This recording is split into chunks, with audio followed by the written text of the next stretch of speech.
Previously on The Road Nomad, we flew to Las Vegas and walked around the Strip, visited the Neon Boneyard Museum, and took a stroll on Fremont Street in downtown. Later, we hit the road, passing by Hoover Dam and driving all the way to the south rim of the Grand Canyon. Let's explore this natural wonder of the world, shall we?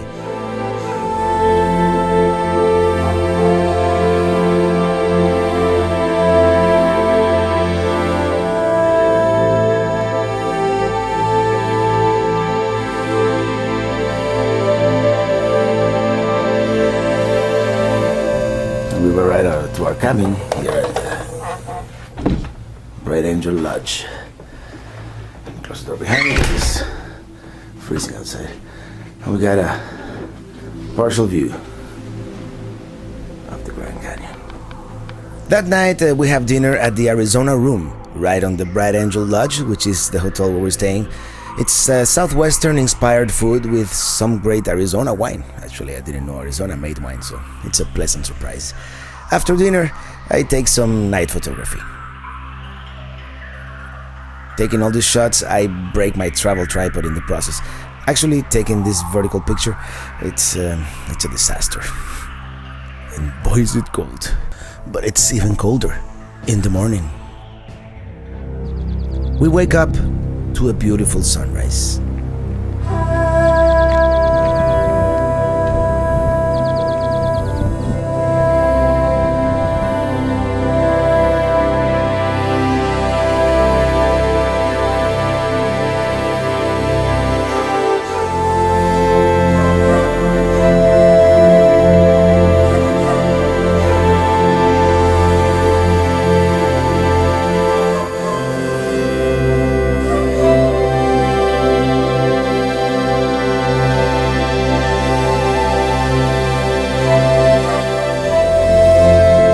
We'd like to stay, but we can't. We check out of our ringside cabin at the Bright Angel Lodge, which, by the way, was originally established in 1896 at the head of the Bright Angel Trail and renovated in 1935 by architect Mary Coulter. We take a short drive to the Visitors Center for one of the most breathtaking views of the canyon, which at this point is 10 miles wide and 1 mile deep. We are at Mather Point, named after Stephen Mather, which was the first director of the National Park Service.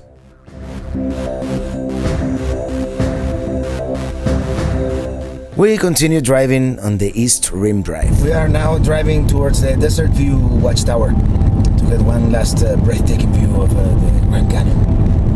And then it's back to Vegas through Route 66. The Desert View Watchtower was completed in 1932 and also designed by architect Mary Coulter. And we have arrived. The views from the top are truly breathtaking. The painted desert to the east, then a big bend of the Colorado River, and the North Rim, over 10 miles away.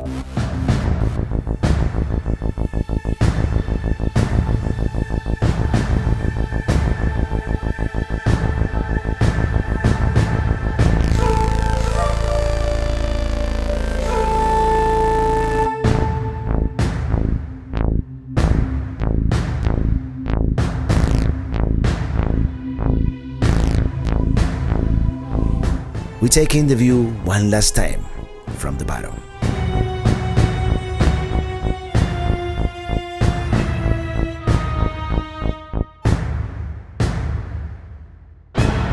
We stop on the way back at the Navajo Point, looking back at the tower.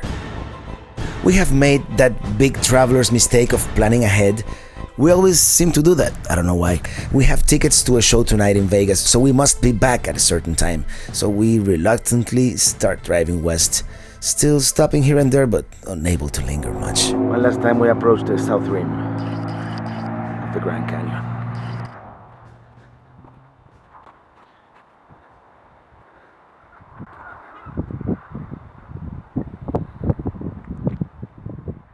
After this last stop, it is virtually non-stop.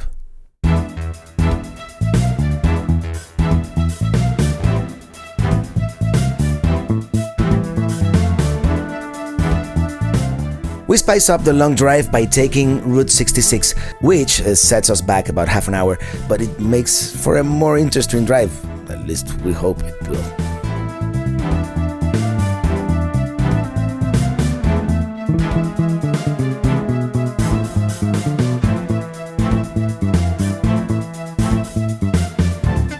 First impressions, I have never seen a more desolate road in my life. We drive for miles without seeing another human being, well, maybe just one, this hitchhiker. Not even the Dalton Highway in Alaska felt this isolated. There are a couple of roadside attractions we want to visit, such as the Grand Canyon Caverns, but it feels so deserted, so desolate, it's kind of creepy, so we ultimately decide not to go in.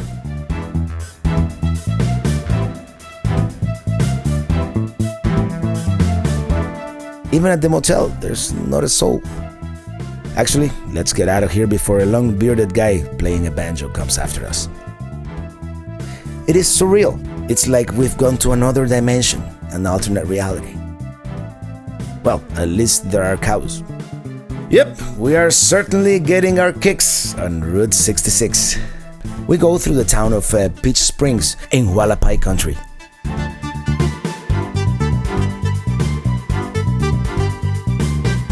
We encounter some rugged terrain along the way.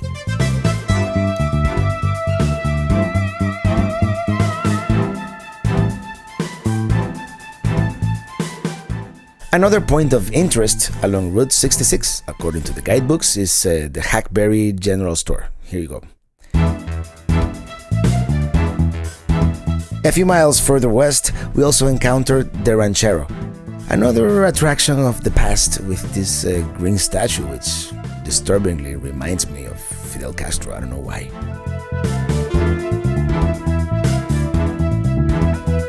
We also passed by the OUTPOST SALOON. And finally, we reach the town of KINGMAN, where we divert from Route 66 and take State Route 93, straight to Las Vegas.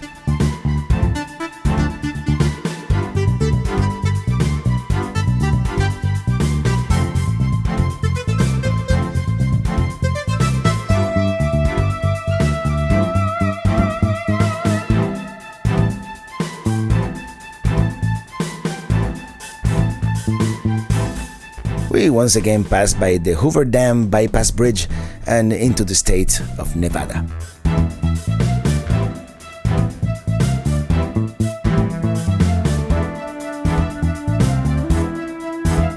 We're almost there as we see the skyline of the Strip in the distance. And we arrive to Vegas, admiring this beautiful sunset. This time we're staying at one of the classic Las Vegas hotels, the Riviera, which dates back to the 1950s. The hotel is a little rundown as it has been in financial trouble for a while, but if you're on a budget, go for it. It's not pricey. Once in Vegas, we enjoy Sin City. We go to the Cirque du Soleil show Love. Not my cup of tea, really. Actually, the highlight of the night were probably the mojitos and the ambience at the RHUMBAR in the Mirage Hotel. And the nightclub, of course. Good times.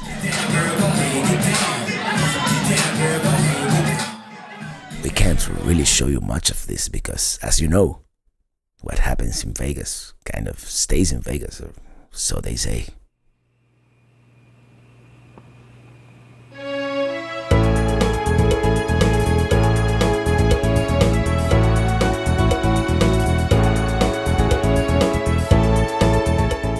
On the next day, we go to the Bally Hotel, where we splurge at the Sterling Brunch at the steakhouse. It's a decadent experience in gluttony you should do at least once in your life. It's $100, but you get unlimited lobster, filet mignon, lamb chops, fine champagne, and so much more. I mean, I wish I had two stomachs.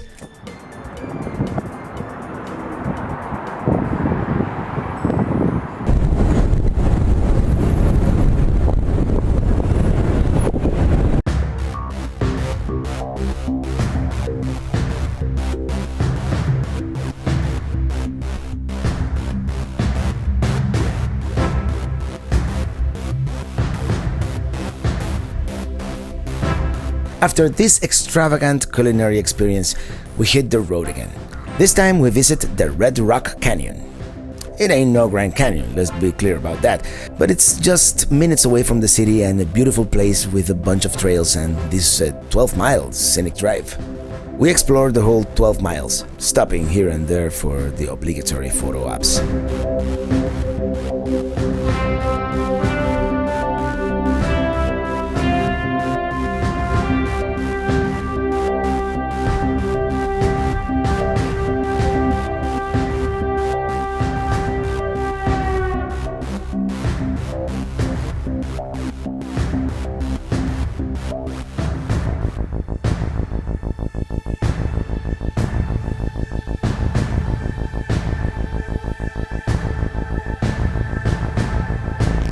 We should really spend a whole day here and explore some of the trails and the natural beauty this place has to offer, but after passing by the visitor center, we decided it's time to go back and enjoy the few hours we have left in Las Vegas. After passing by the famous historic sign, we go into the Mandalay Bay Hotel. It's a beautiful place with an artificial beach that is unfortunately closed due to renovations and the cold weather. We do enjoy one last drink at the famous Mix Lounge, located on the 64th floor of the adjacent building, and watch the lights turn on as the sun goes down. As you can see, I'm not much of a gambler. Our winnings for the night, seriously. Instead, I'd rather bet that many of you and your friends will watch this video and all the other ones I've posted.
I hope you have enjoyed this short trip as much as we did. Check out part 1 so you can see the beginning. Coming up next, we begin our road trip from Miami to New York and explore many points of interest along the way. Check out the blog for all of our other adventures at roadnomad.com and subscribe to the YouTube channel, youtube.com/travelingrobert, and send your comments or suggestions about future destinations to robert@roadnomad.com. I am Robert Morales, your host, wishing you pleasant travels. And as always, thank you so much for watching and see you on the road. Bye now.